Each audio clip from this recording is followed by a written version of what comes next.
Whenever I can fall asleep, I see Tara Cheney. And in the day, out of nowhere, I hear the sound of my own voice in my head saying to Larry Murnau, no, you know the whole French thing, get on the plane. Everything reminds me of that day. Right. Yeah, I'm hoping a change will help. It's just that I lived here my whole life, you know, and everywhere I looked for great memories. And now all I see is Larry and those kids, you know. Just looking out my own front yard makes me feel nothing but fear.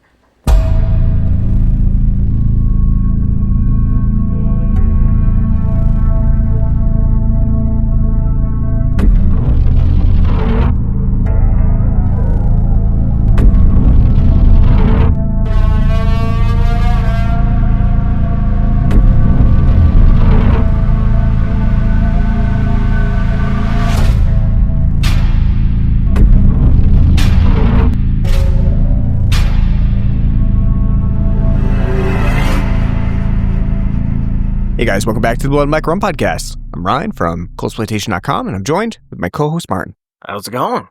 Doing pretty well. And today we are back with an episode. And last time we did trains. All right, we did the taking of Pelham 1, 2, 3.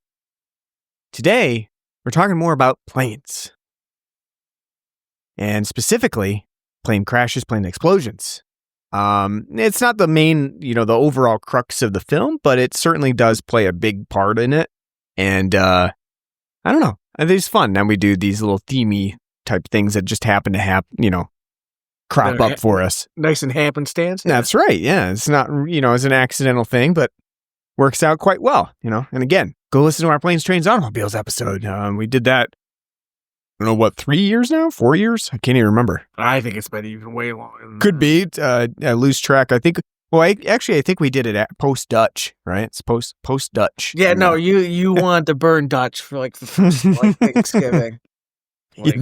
Yeah. Extolling the virtues of, it's Dutch. It's great. That's right. So, which also, listen to that episode too. Yeah. Go back and yeah, of course. For Ed O'Neill's most mediocre, screen time ever. Little either late or early for Thanksgiving, but whatever the case may be, I can listen to them. But yes, we got planes here today, specifically a plane explosion, because we're, the goal for this episode was to go out and see Final Destination Bloodlines, which is the new Final Destination movie. I don't know if it's a requel or if it's just, I don't know what they're doing with it, but I've kind of intentionally been left out of the loop on exactly what it is, but that's out in theaters. I think it came out this previous Friday, but unfortunately I did not have time to go see it. So instead we have to pivot, which is something that we do a lot of the time on Blood and Black Rum podcast, is we say we're going to do one thing and then eventually we have to pivot to a different thing. And so I said, you know what? We haven't done this before, and it kind of fits in our wheelhouse. And also, not only that, it doesn't fit into the 70s, vigilante tropes that we've been doing of late. Kind of getting away from that for a little while. Specifically, we don't want to be pigeonholed as a podcast that is basically 70s vigilante movies taking place in and around New York City.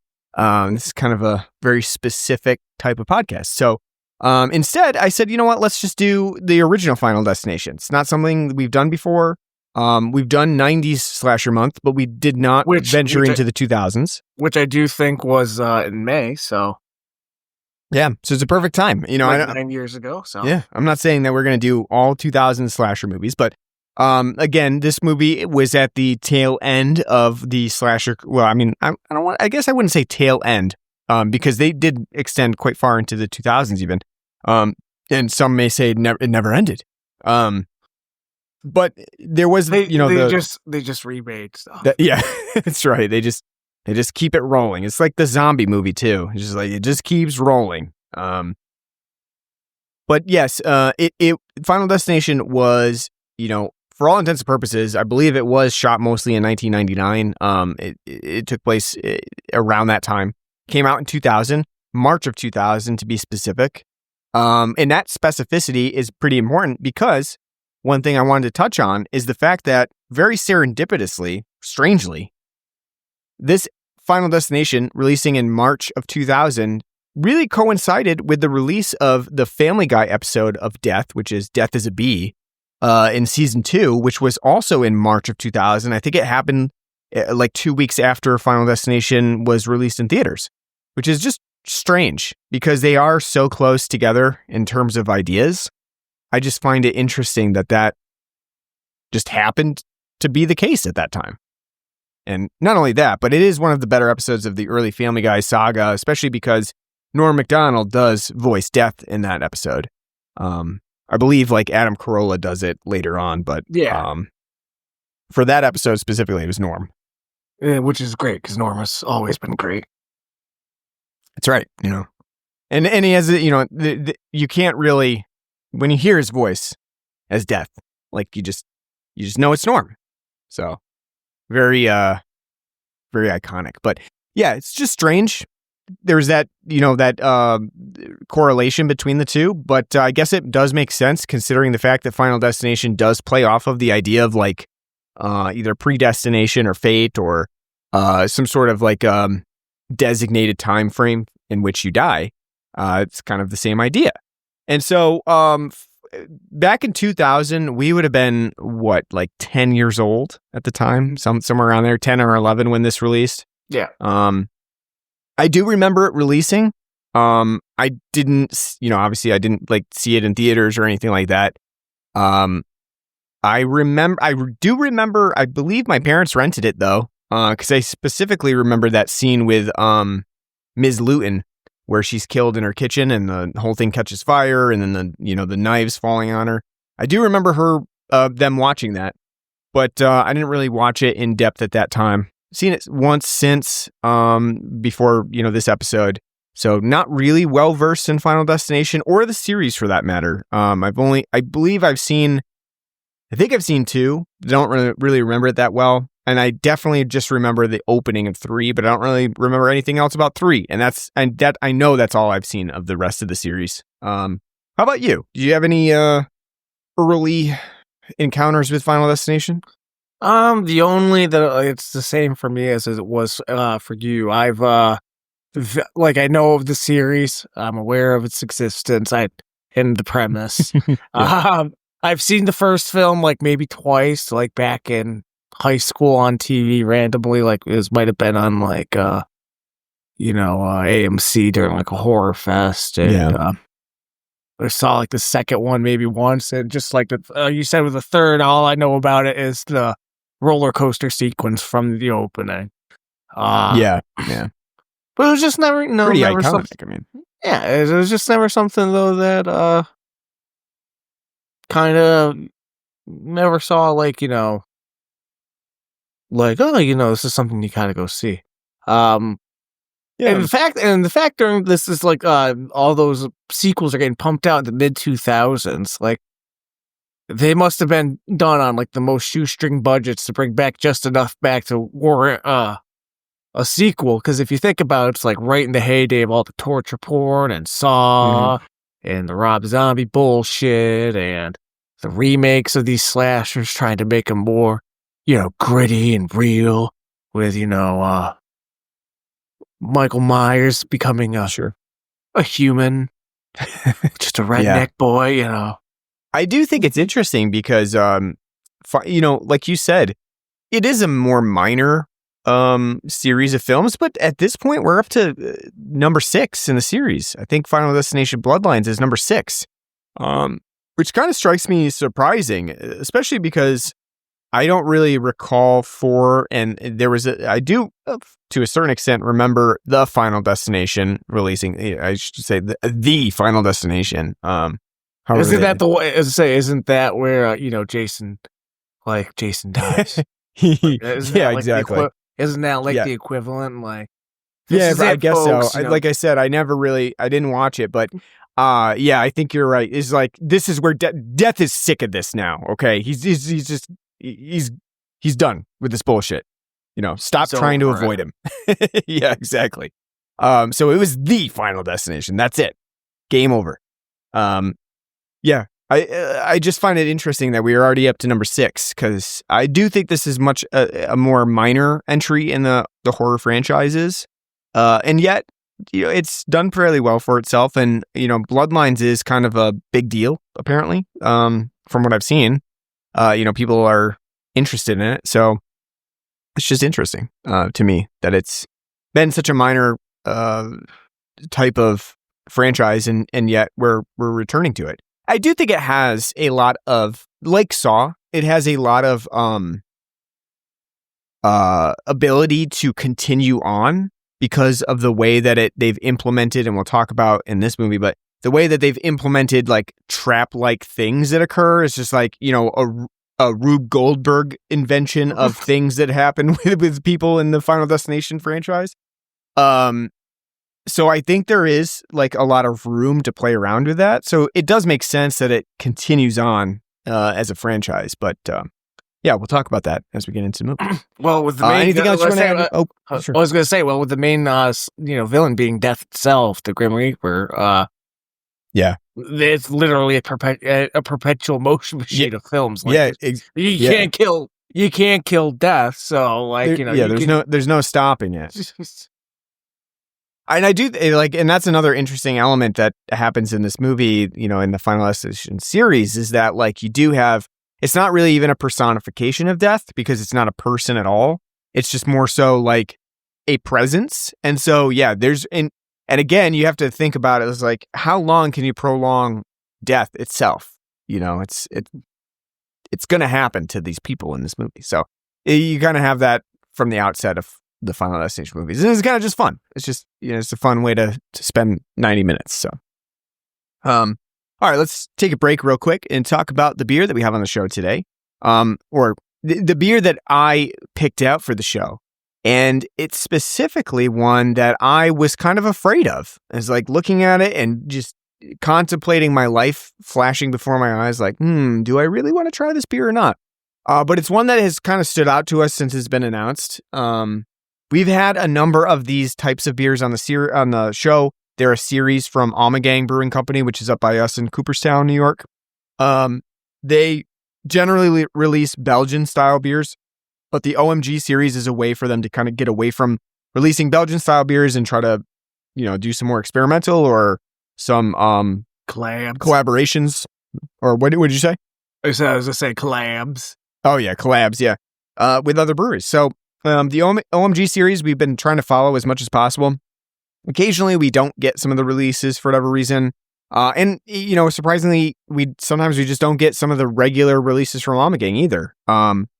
This one is the oak-aged watermelon Kolsch, which I think is, again, like the whole idea of this is kind of interesting, and it kind of spins off of a release that Ommegang had done previously, which was called Melon Falls, and it was just a standard watermelon Kolsch.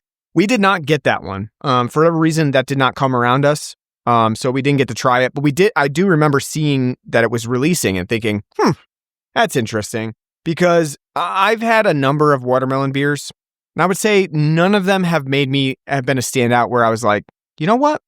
I got to grab another watermelon beer. It's a tough thing to get right. And it's scary when you try it because watermelon flavor can go really wrong. Especially artificial flavor of watermelon.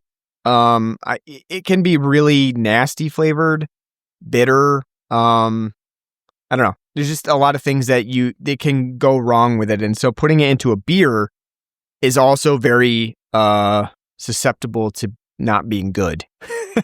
And I wouldn't say like I've had any bad watermelon beers where it's like that pickle beer that we had on here.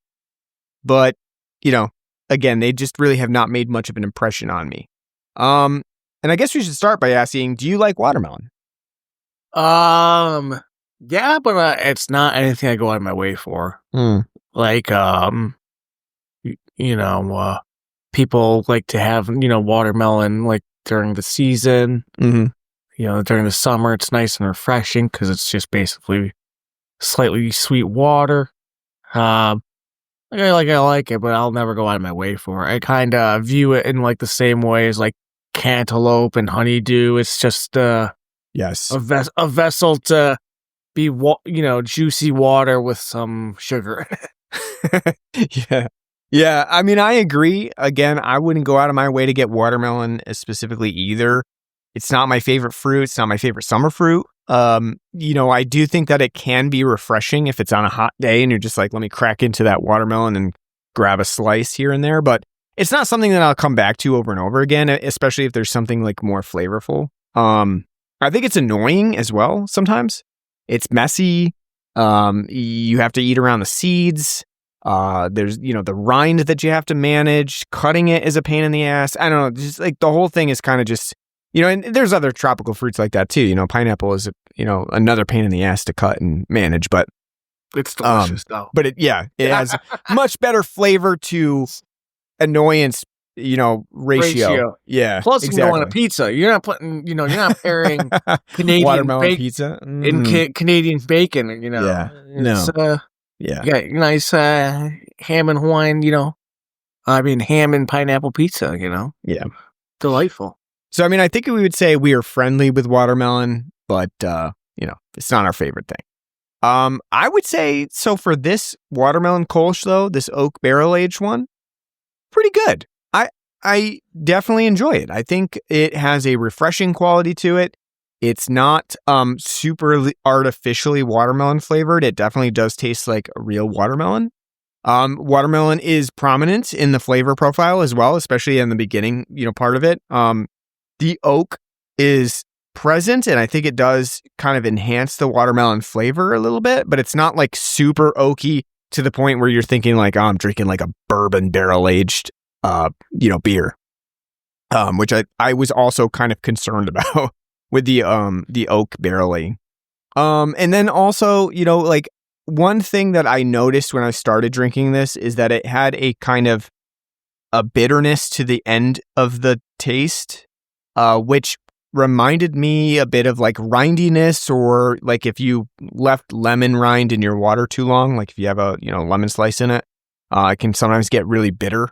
But as I drank more and more, it's kind of faded from that perspective. Like, I don't think it's as bitter as I initially started when I started drinking it. So I actually like this quite a bit. I think it's really solid from Ommegang, and I would definitely drink it again. I think it's, a nice summer beer. How about you?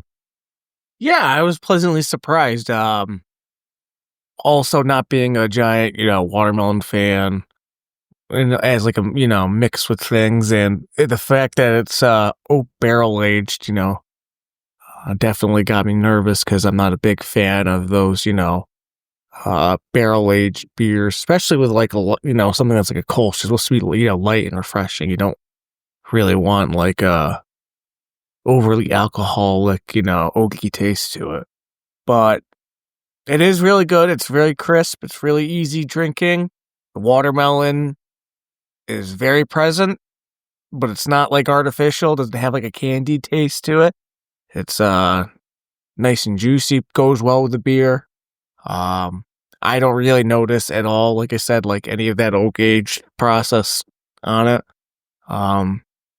Yeah, definitely pleasantly surprised. I would get it again for the summer, because it definitely fits the hot, sweaty, humid vibes while you're by the lake. I'm curious to see now too what the regular watermelon falls is like, because at the oak aged barreling didn't really add too much to the flavor profile. I'm just kind of curious to how the regular Kolsch tastes. So yeah, I agree as well. I'm curious what that's like. If it has a little bit less of a flavor than the oak aged one. It would be nice to be able to find that out, but unfortunately, we haven't gotten it around us. So we'll have to keep an eye out for it. I swear to God, if they don't have the goddamn Oktoberfest out in bulk, I'm just gonna lose it. I know. Agreed. That is one thing that we need around here. I'll drive down to the brewery myself. There you go. Yeah, dude, just go do it yourself. That's right. Be like, God damn it. Yeah. How do you have an Oktoberfest out and you're not giving it to everybody? Agreed. All right. Let's talk about Final Destination. So I think the first thing that I did want to point out is the fact that Final Destination started out, or was originally intended to be an X-Files episode, which I think is, kind of, it makes sense. When you watch the film, it makes sense for a variety of reasons. I mean, first of all, director James Wong worked on the X-Files. He directed a few episodes, probably was part of the writing room. And so it definitely makes sense to, when you think about the structure of Final Destination, starting out in the first 30 minutes or so are taken up with the entire plane sequence. From our protagonist, Devon Sawa's character, Alex, getting onto the plane, to having the vision, to the plane exploding. All of that kind of takes place over 30 minutes, like almost 1/3 of the movie. And after that, everything kind of relates around the plane explosion, and especially the FBI agents that are called in to investigate Alex because of the suspicious nature of him, getting kicked off the plane and, surviving that plane crash. You can see that the FBI agents could have been Mulder and Scully, who were called in to investigate this vision that this guy had. So I imagine a weird, Twilight Zone-esque alternate reality where this movie was not a franchise at all, but it ended up being an X-Files episode. And I think that I would be fine either way with that, because I think it would have been an interesting, entertaining X-Files episode as well. But I can hear Vince Gilligan talking about it in my head right now. Yeah, we were trying to do this airplane thing like it, Twilight Zone with Bill Shatner. Bill Shatner, and we had this great idea, and James Wong was the one that we were just working on. It was really cool. Yeah, I don't know why, but I love the way that Gilligan sounds. Just very, he's underspoken a little bit. And underspoken, Kermit the Froggy, Yeah. And then I guess the second thing I want to point out about Final Destination, as we're talking, is that it is aggressively 2000s. It's in that very niche time frame of not quite it's like right in that cusp of 90s millennium style feeling to it. From everything from the dress, of course, all of the wear that they're using, they're dressed like in this movie is just very aggressively 2000s.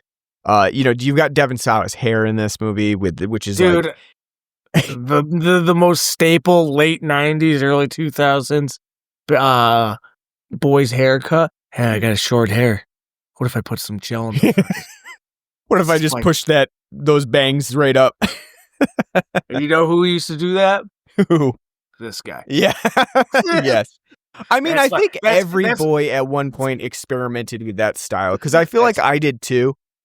With your no bangs? Yeah, again, because I have curly hair. I don't really have bangs that much, but yes, I did used to do that little, whatever fringe I had on the front of my head. Let's just stuff it up there with some gel. I must have thought of Devon Sawa in the 8th grade when I would take my school pic and I had my bangs just poof. It was also a thing too, though. If you went to the hairdresser, they would always offer you to do that, basically. That was just a thing that they would do. You say, once you got your hair cut, they'd be like, put some gel in this?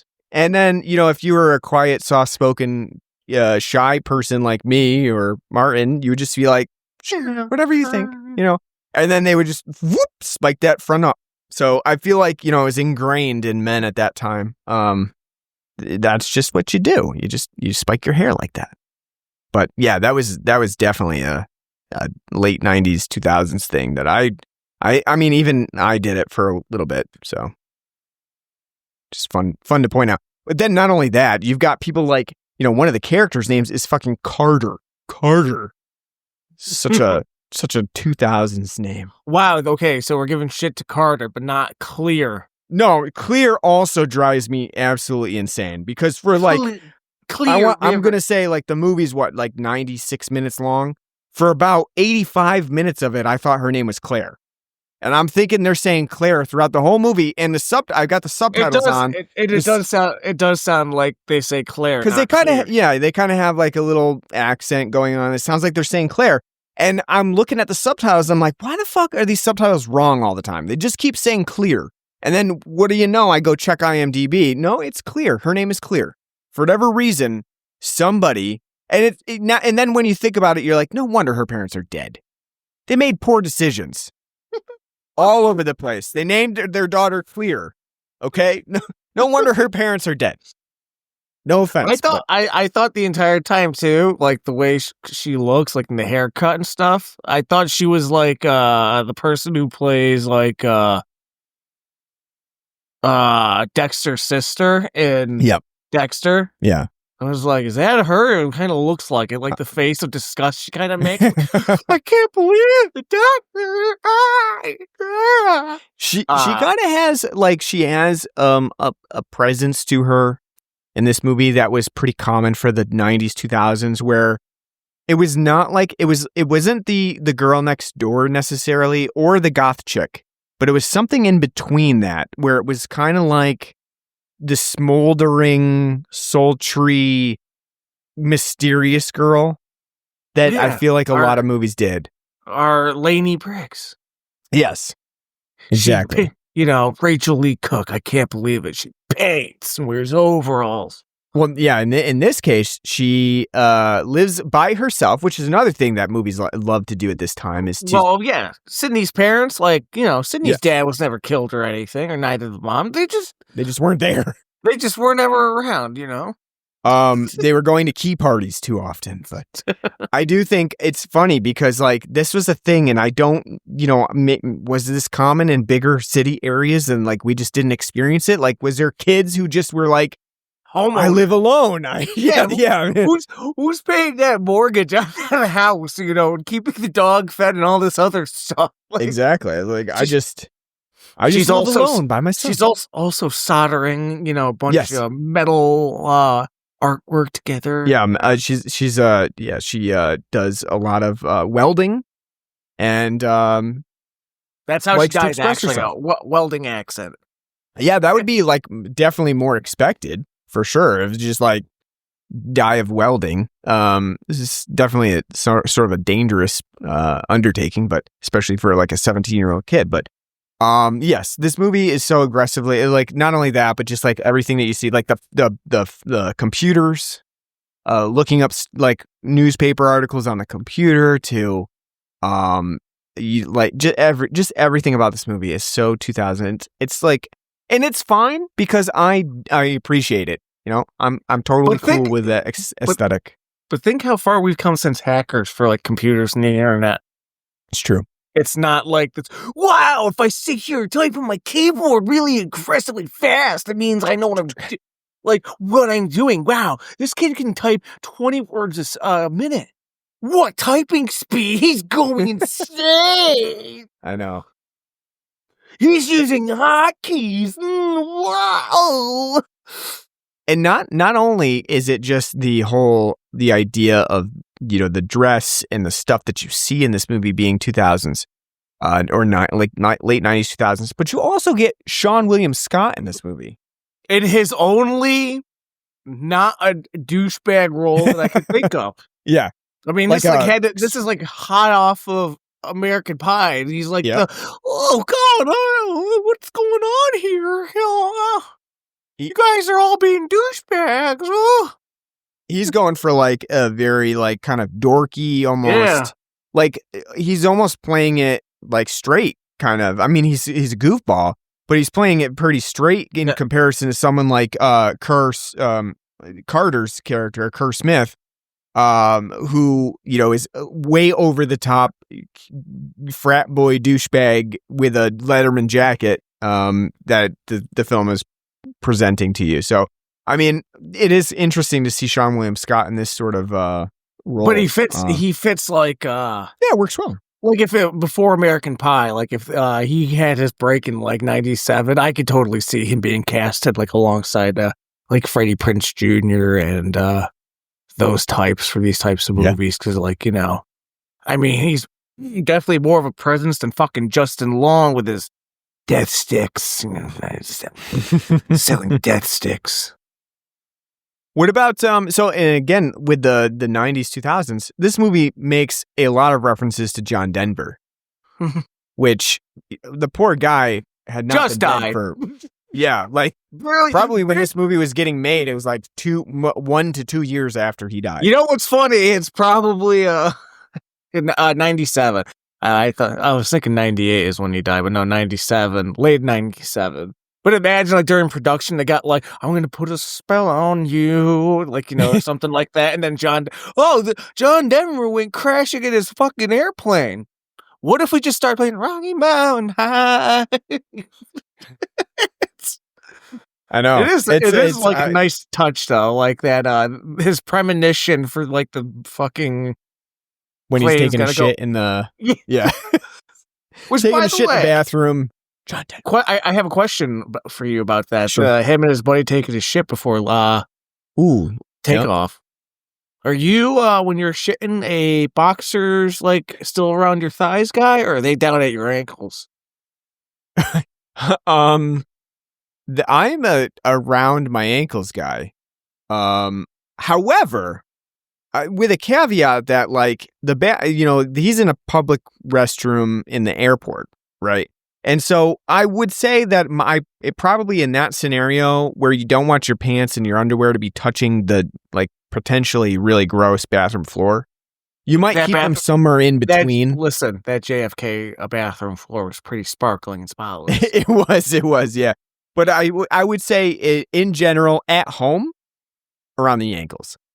In a situation where the bathroom might be grody, probably somewhere in between. So it's not touching the floor. Because I never got that when I see videos and stuff and like pooping and it's like the boxers are around their thighs. Like I know it's because they're not so their balls aren't showing, but it's like, who does that? Like, am I doing it wrong? Like, you could say that maybe it was an emergency or they just did not have it. There's nothing better than when you're at home and you're taking a poop and you're like, this is going to be messy. And you just take everything off. This is gonna be a nothing touching. Yeah, so mission. Like you just disrobe everything. Like, well, leave the shirt on. Yes, but it's like it's gonna be a struggle, and you need the room to move. You can't have anything, in case you really need to be, moving those legs around. Yeah, I agree. This is why you come to this podcast, is for these nice discussions on bowel movements and bathroom habits. And not only that, but the other thing that I, with that bathroom sequence that I'm surprised you didn't even bring up is the fact that, like, how many times are you pooping with a friend? Never. How often do you say, hey, buddy, we gotta go take a shit together?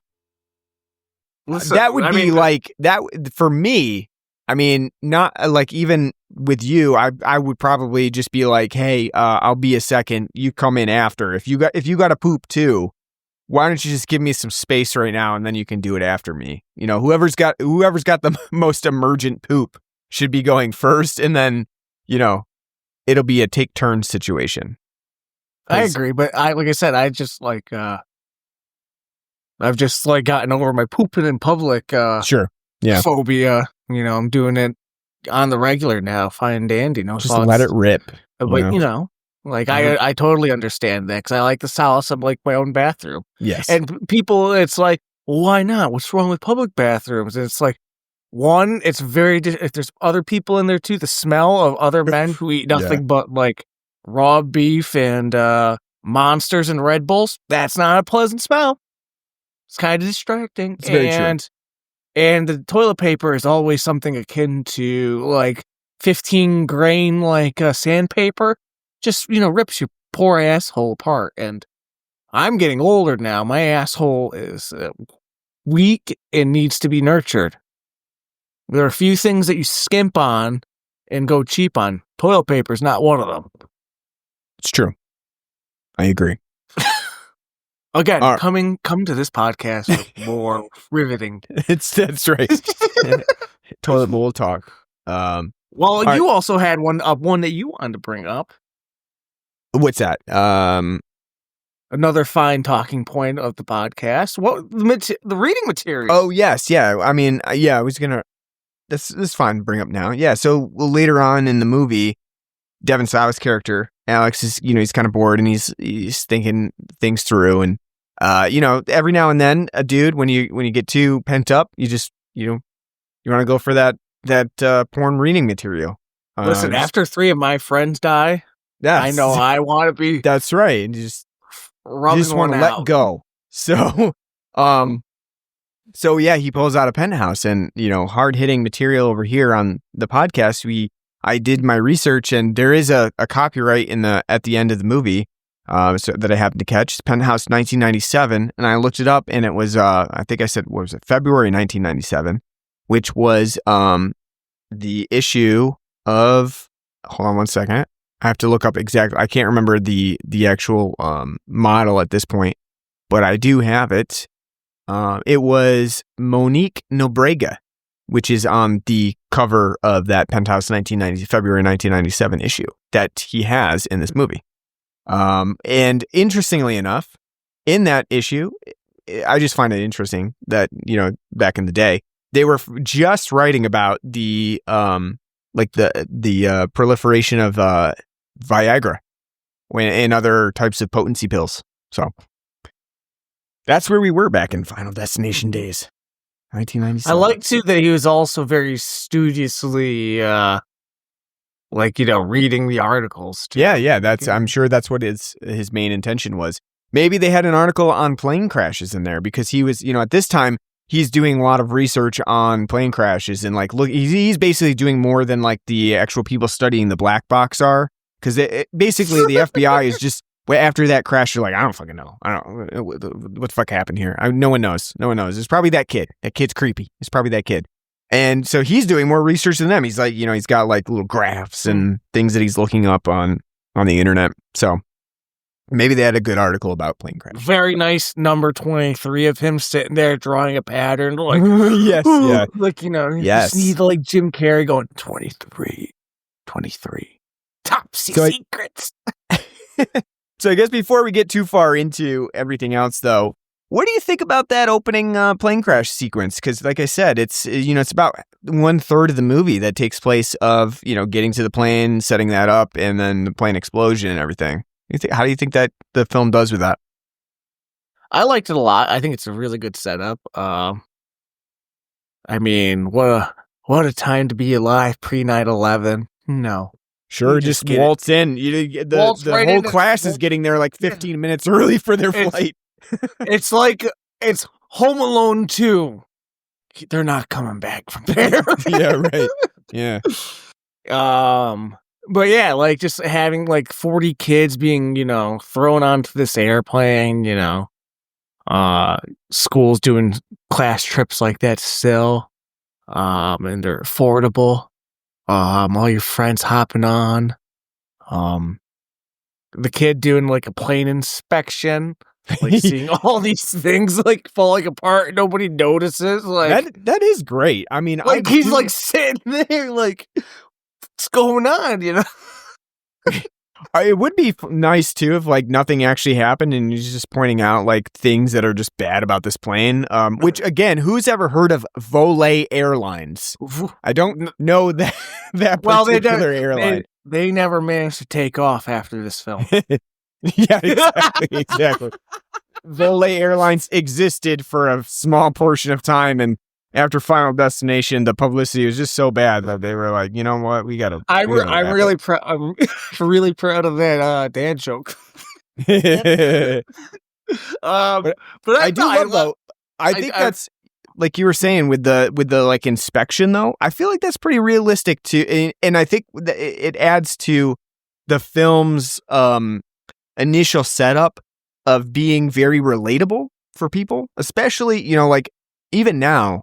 Which, as you said, it's definitely 9/11 post or pre 9/11, and it's definitely very different now. But still, I think most people watching this can relate to the fact that if you don't fly very often, and you're going every few years or something, you might be in this kind of mindset where you're just and especially now after all of the FCC issues and all of the plane crashes that we keep hearing about. you might be, really giving a dress down to that airplane when you start to board, like he does in this movie. I think it's, it's definitely relatable. Touching everything, like, is this good? Is this good? Yeah. I felt like a horrible person, because you can tell this film is late 90s, early 2000s, because when they get on the plane, the one buddy hears the baby crying and being held by its mother, and he's like, oh, be really fucked up good to take this plane down. And then they keep moving forward, and there's this one poor handicapped person there sitting in their chair with an O2 tank, and their arms like twitched up, and they're going, ah, ah! And I couldn't help but die laughing because it's just like the whole Carlos Mencia doing all that. Sure. Not even trying to be like, oh, there's a handicapped person here. They just have him going like, pissing his pants, and like, oh, yeah, I'd be really fucked up. God, like, yeah, I know. Yeah, it's definitely it's something. That's something that we often joked about back in the day, in the 90s and 2000s. So like, oh, and even then, they wouldn't have said handicapped people. They would have said, oh, the R word people that are on the plane, So yeah, there's definitely a 90s, 2000s thing, for sure. Because I was not expecting that. I was not expecting. Yeah, I know. Yeah. But the whole sequence is really cool. Like, it takes off, and then like the engine explodes and the hole rips open and people are getting, sucked out of the plane. And, it's not like it shows a lot of like things, like one person gets like impaled or something. But for the most part, a lot of the deaths are off screen, and then the whole thing goes, up and explodes, and you get to see, Devin Sawa's body burning. And then he wakes up and like he's in a cold sweat as he's on the plane because he just had the premonition. It's really good. That's like a really good setup. Yeah, it's really great. I think it has a lot of suspense to it. There's and the whole idea too that it really does not do. It doesn't put the viewer in a position where you think like it could be a dream. You just think it's like actually happening. Especially if you've just seen this for the first time. I think it works really well. And then, when he wakes up, there's that whole idea of like, oh, maybe that's not going to happen. And then they get kicked off the plane, and it actually does. I think it's a really suspenseful moment. It definitely, one thing that Final Destination, I feel like the whole franchise does pretty well is take, mundane life activities that you might do and then make you a little bit afraid to do them for a while. Flying, riding roller coasters from, Final Destination 3 was another, big one that stood out to me. Shaving your skin that doesn't even need to be shaved because you got such a baby skin. you don't have anything going on. Mm-hmm. Yeah, I mean, I think they do a really good job of that, and I think the flight itself is, super memorable in this movie. And it's what really stands out about Final Destination as a franchise. I think one thing that, we can talk about now is the fact that, like, we mentioned it earlier a little bit, but, eventually Final Destination as a franchise became sort of like death's saw traps.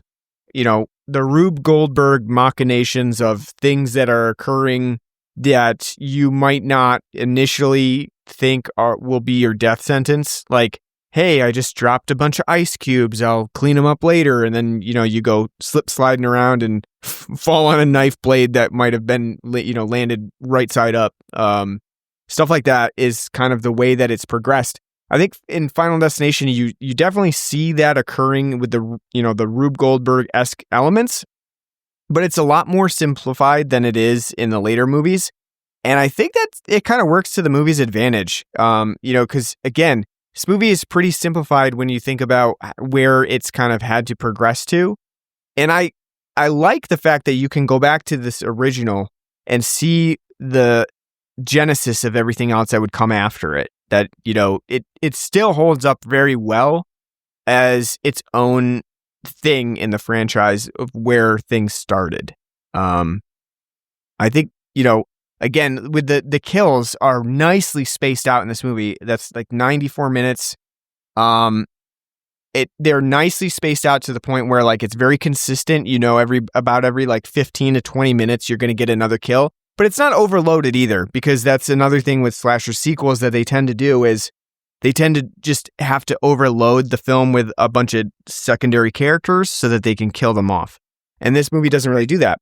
Well, the film also establishes too, there's, you know, a group of like, was it 6, 7 of them? Yeah. That has to be killed. So yep. Yeah. The film doesn't take, you know, any stray lives. Yeah, exactly. Yeah, I mean, it's really there's no collateral damage. Yeah, it's really just you know exactly what's going to happen, and there's like a internal logic to this film. And again, they talk a lot about this idea of like the death's plan of how this will eventually progress, because death has a quota basically, and when it isn't able to, you know, meet that quota, it's going to try to do it again and over again. I think it's a really cool idea. And not only that, the idea itself, but the fact that the film has just such a nice progression of elements, I think makes it feel like it runs pretty fast.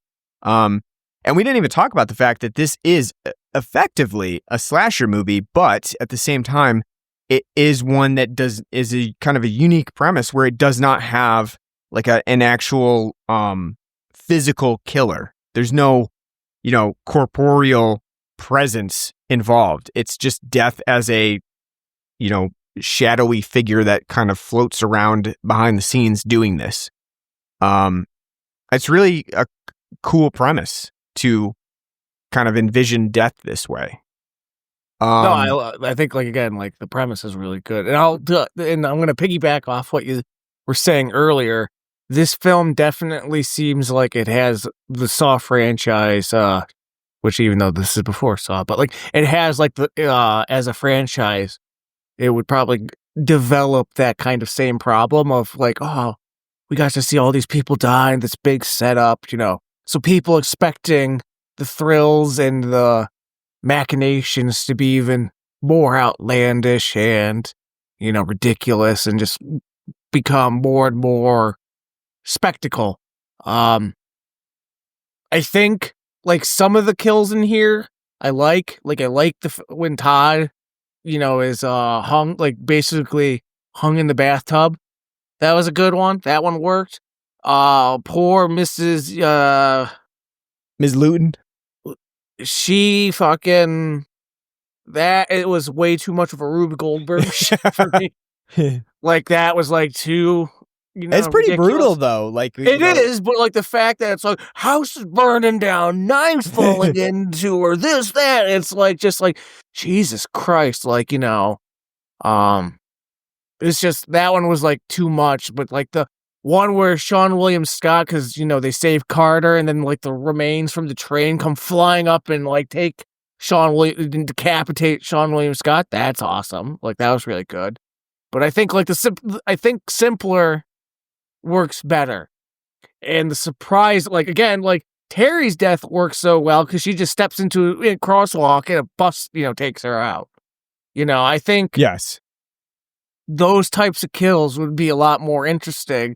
And if you made it more seem like, is it death actually, or is it just, you know, their fear and anxiety from their traumatic experience that's leading them to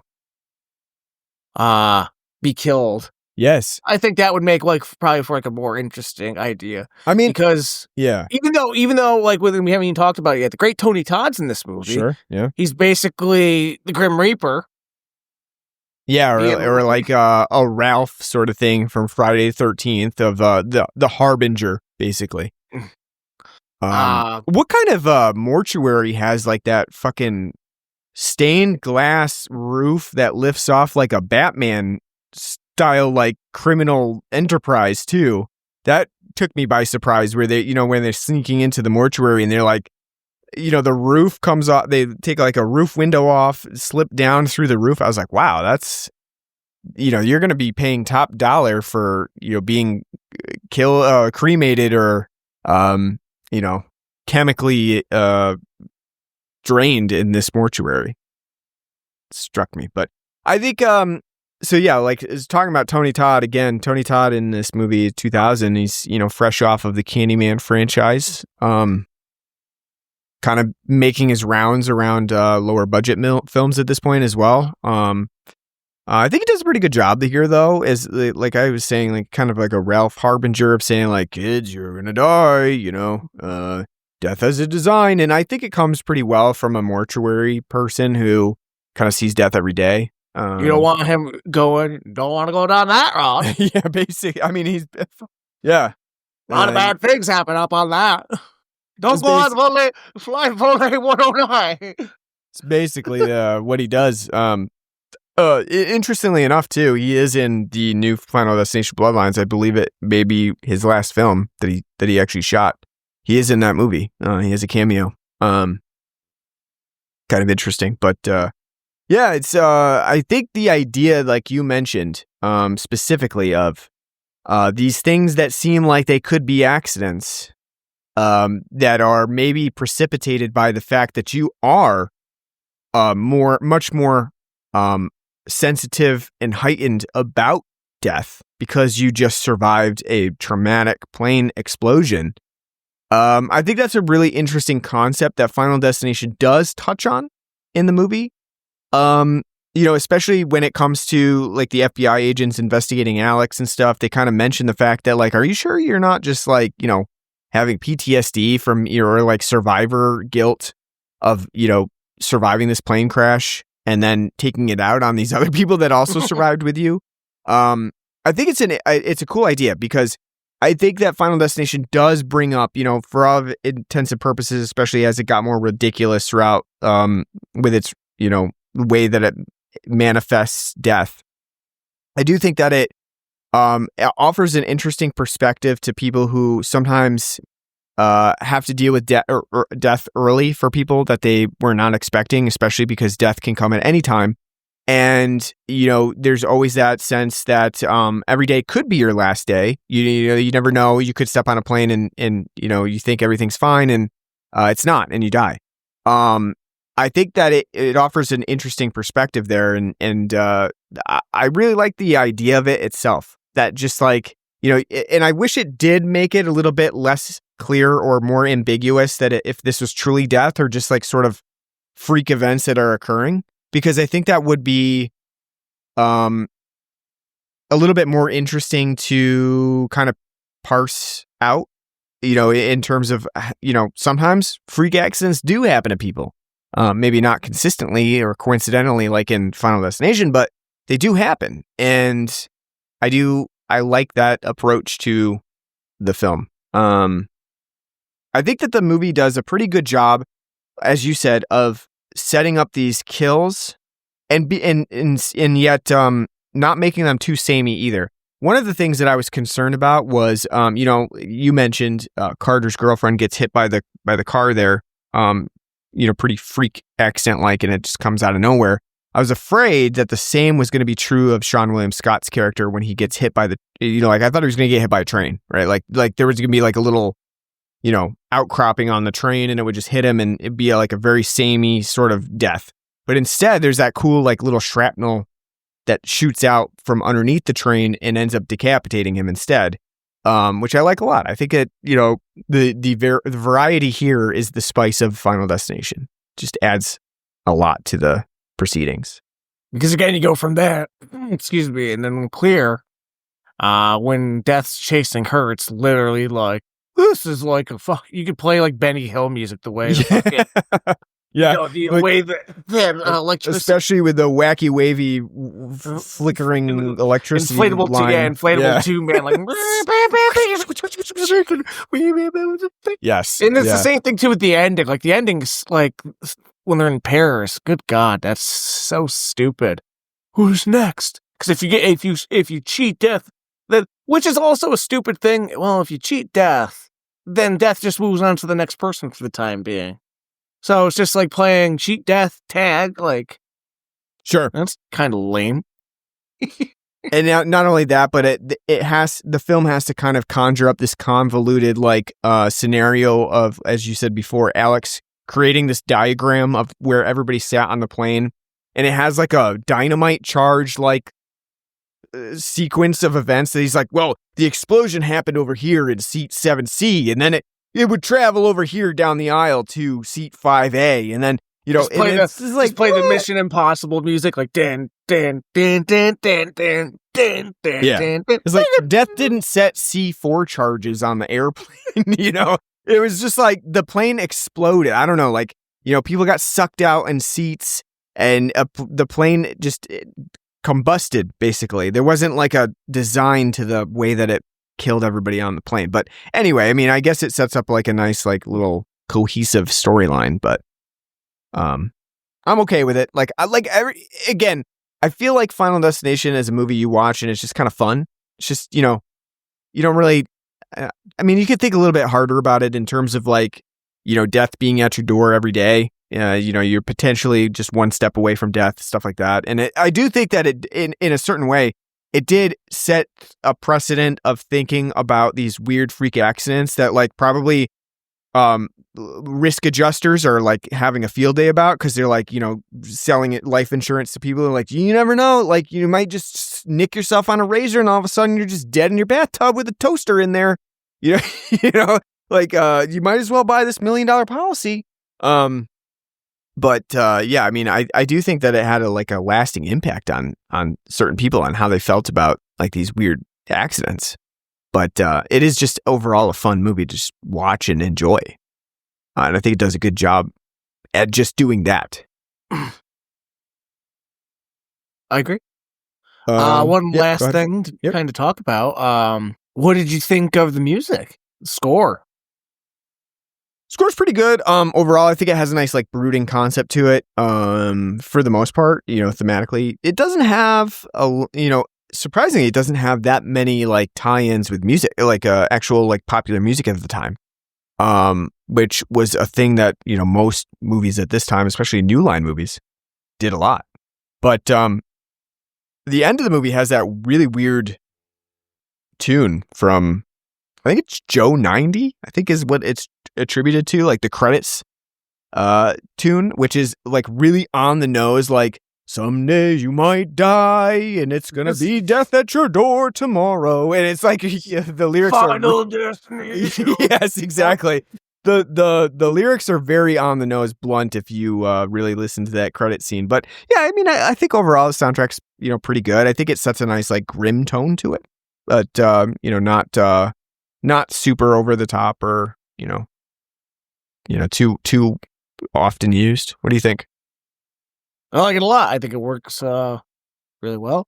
It was done, excuse me, it was done by Shirley Walker, who is also famous for doing the Mask of the Phantasm score. Oh. And also the Superman the Animated Series theme, which is, for me, is one of the best themes ever. It's great. Oh, I didn't know like that one. I like that even more than John Williams' Superman theme, because it just is really good. And so it fits really well. She does a really good job of integrating making the scenes feel tense and kind of have a build up and with the strings and all that. So I liked it a lot. I was actually kind of surprised for a film of this ilk of its time period for it to not be just filled with nonsense. Yeah, no, I agree. I didn't know that it was done by the same person who did those other ones. So interesting. One other thing that we didn't point out is the fact that this film is full of references to other horror, classic horror directors, actors, etc.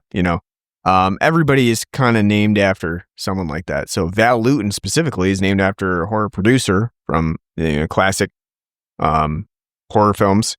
There's Agent Shrek from Max Shrek from Nosferatu.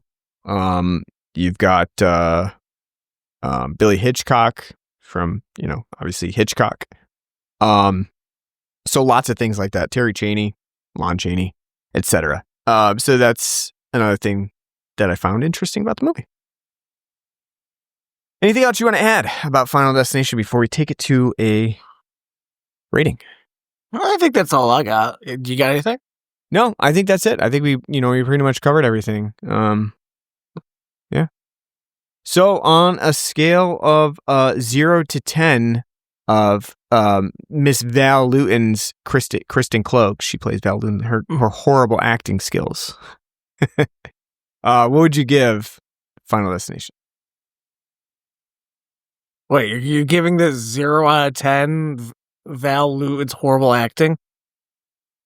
I think no. I'm just the scale is from 0 to 10 on based on Val, Kristen Cloak's horrible acting skills. 0 out of 10. What would you give Final Destination? I think like her frozen vodka bottle might be better. There you go. Okay. Her frozen vodka bottle. How many frozen vodka bottles would you give?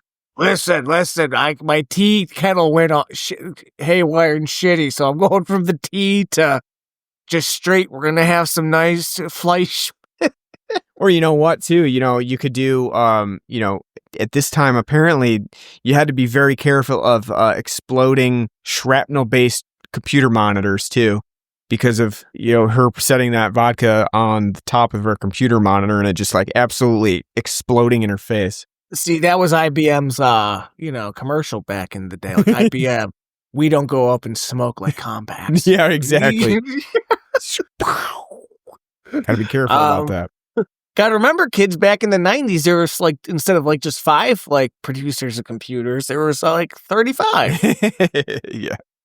She probably used Netscape. That's why she got killed. She wasn't She wasn't using American Online. I'll give it a 7.5 out of 10. I like the film a lot. I think it's a very fun, energetic little romp of a slasher film. I think the concept's really good. I think the first 30 minutes to hook you in works really well. The concept is great. The kills for the most part are pretty cool, and they're spaced out enough to give you some breathing time, and they set some rules up. I think some of the kills, as you were saying, become too Rube-Goldberg machine-like, that they're just kind of these,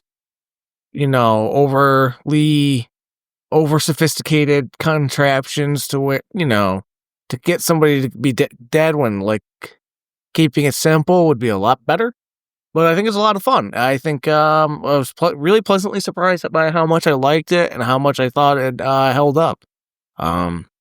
It does make me want to see the rest of the franchise to kind of see like how far down like the Saw rabbit hole it probably does go into ridiculousness with like trying to up everything. But that's for another day. But I liked it a lot. 7.5 out of 10. Yeah, I'm going to give this an 8 out of 10. I actually really enjoyed it. I think it holds up really well. I think that as a precursor to the rest of the franchise, this is a great movie to go back to and see where it all began. It is one of those movies where like you can definitely see where everything would go from this point on. And I think that it, again, it just is a really fun movie to watch. It's got a nice amount of kills to it, but it's still practical. It has, it doesn't go too far over the top with its ridiculous kill sequences like the franchise would go for later. And it does still set up like a very realistic and relatable fear of the unknown and of death that could be lurking, for anybody really at any point in time. I think that it sets up a nice like fear that people have that's very relatable and it just feels like something that could happen to anybody at one point. I think it works really well. Everybody does a pretty good job. Acting is like so-so, though. I will say that. Like I said, Kristen Cloak is really pretty bad as Val Luton. I just keep thinking about when she says, I said, Larry, get on the plane, that French stuff. And it's just really bad delivery. But other than that, everybody else is pretty good.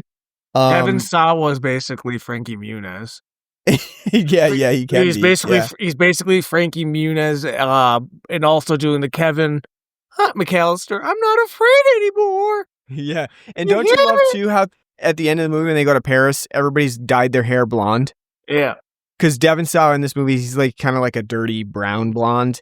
Ali Larter is like a brunette, and then all of a sudden when they go to Paris, they both dyed their hair blonde for some reason.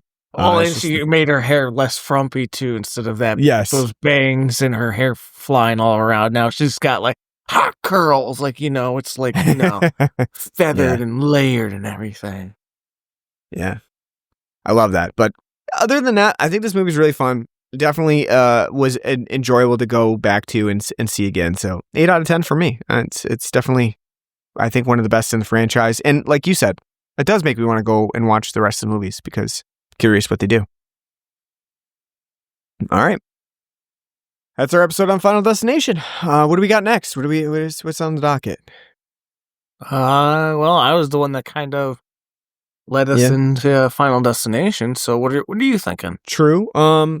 Yeah, I don't know. I know, like, coming up, we're going to be doing, at some point, the Phoenician Scheme, hopefully. There's a couple of movies that I kind of want to see and do for the podcast. So there's also, like that one. But there's also, the Predator. Well, yeah, that one's coming up as well. Although, like I said to you earlier, I'm not like super excited about that one, but I mean, I'll see it. But there's a new Predator movie coming out too. And we never covered the other Predator movie that they released for Hulu. Which was what do they call that? Prey, I think it was called. Just Prey. Did you ever see that? No, I've only the 2022 film by Dan Trachtenberg. No, I've only seen for the Predator films 1 and 2. Did we ever do 2? No, I think we only did 1, right? For 80s Action Month. Yeah. So 2 or the new Predator movie Prey could be an option. Getting ready for the new Predator movie that's going to be coming out. That's an idea. Are you ready? Are you ready to do the new Superman film with? Yeah, I'm okay. I'm okay about it. I'll do it. I'll watch it, but I don't know. I was saying, I don't for know that if I'm one, that excited about it. I was just saying, what we'll have to do is we'll have to go see it. We won't make, because we have said a billion times, hero movied out. But I am kind of interested to see what they do with Superman. Like, okay, is this actually going to be a good reboot? Well, we can go and see it and see if it's worth like doing a podcast episode on, or if it's just like, sure. It's just Guardians of the Galaxy because it's what's his nuts, James Gunn, just Yeah, I don't know. I mean, I'm tepid about it, but I'm sure I'll see it. And and we have the new Mortal Kombat movie coming out too. Yeah, which again, and that one is kind of crazy too. It's like, oh yeah, remember 6 years ago when that Mortal Kombat movie released? Like, here's the second one. Are you excited? It's like, I barely remember that other one.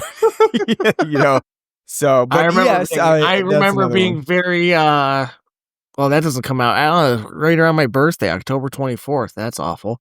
What a horrible birthday present that is going to be to myself.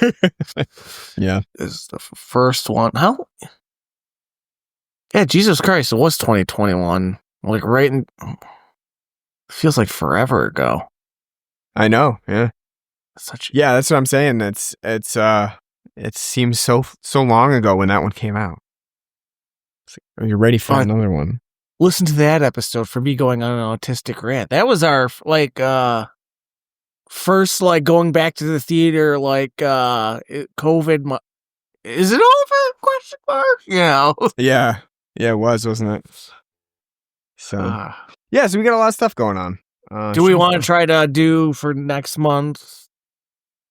Are we going to try to do difficult films or anything, or? Oh yeah, it's I mean, I guess it would make sense to do that again if we can come up with a few. I think that would be fine. Can look at doing some difficult films. I forgot that we generally do that in the month of June. June-ish. I was saying it's like May, June. So forgot about that. We'll just do all of Lars von Trier's Oeuvre. Yeah. There you go. All right. Well, thanks for listening to our episode on Final Destination. We'll be back in a couple weeks with another episode, though we don't know what it will be yet. So stay tuned for that. If you did like this episode, or you want to just follow along with us, subscribe on any podcast app that you use. We're on pretty much everything. That always helps us out by subscribing, and you can also review us as well. Give us 5 stars, and that helps us get noticed. So thanks a lot. We are on Facebook and Blue Sky. You can search for us on there, Blood Black Rum Podcast. We have an email address at bloodblackrumpodcast@gmail.com, where you can write to us, let us know what you like, what you don't like, what movies you want us to watch, and we'll take that into consideration. You can also donate to us on our Patreon or Spotify pages. Anything you donate goes back towards beer, so we appreciate that in advance. Thanks for listening again to our episode. Hope you enjoyed, and hope to see you back next time. And until then, take care.